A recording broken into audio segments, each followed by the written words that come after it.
Bonjour. Alors aujourd'hui, je ne réponds pas à une question, mais je vais relater un petit fait divers dans ma vie. Je me suis brûlée il y a quelques jours. Pas très joli à voir. Et pourquoi j'ai envie de vous faire part de ça?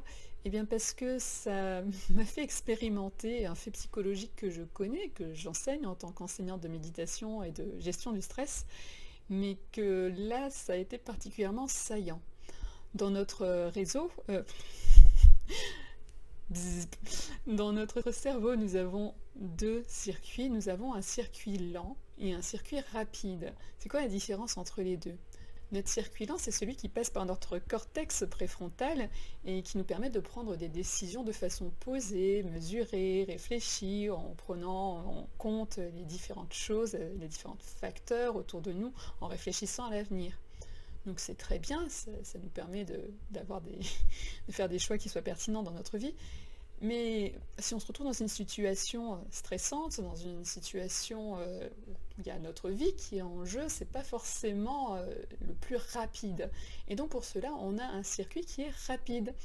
Je crois, si je ne me trompe pas, qu'on appelle ça le circuit sous-cortical, mais bon, ça faudrait demander plutôt à des spécialistes du cerveau pour le confirmer. Donc si c'est votre cas, n'hésitez pas à confirmer en commentaire. Bref, ce circuit-là est beaucoup plus rapide. Et c'est lui qui vous permet de vous mettre en sécurité. Le problème de ce circuit, c'est que il fait de façon automatique. Des fois c'est pertinent et des fois ce n'est pas le cas.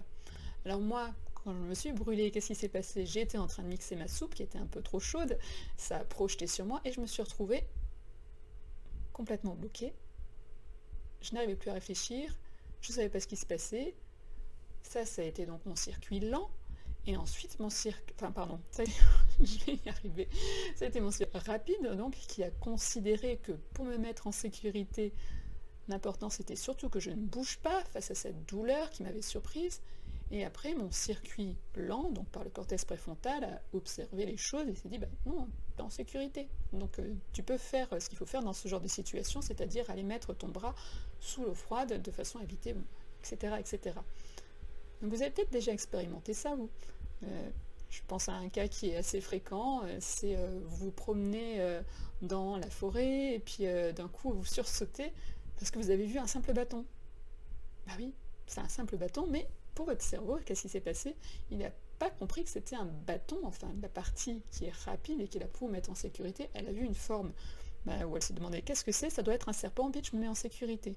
Ou bien tout simplement la personne qui vous fait bouh au moment où vous vous y attendez pas.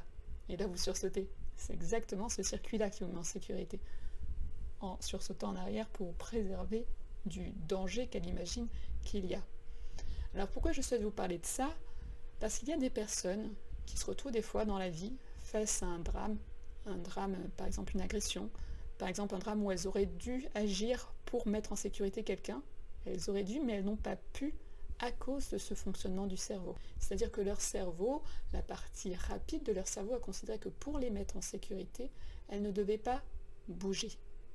Et donc on peut se retrouver avec des personnes comme ça qui vont se culpabiliser tout du long de leur vie parce qu'elles n'ont pas agi. Ça me paraissait important à être partagé. Si vous aussi vous considérez que c'est quelque chose que plus de gens doivent savoir, si vous connaissez des personnes autour de vous qui devraient savoir cela, je vous invite à partager cette vidéo avec eux. Et évidemment, je continue sur cette chaîne de questions. Si vous avez des questions sur le fonctionnement du cerveau, sur la méditation, sur la pleine conscience, n'hésitez pas, vous êtes les bienvenus, j'y répondrai avec plaisir. À bientôt!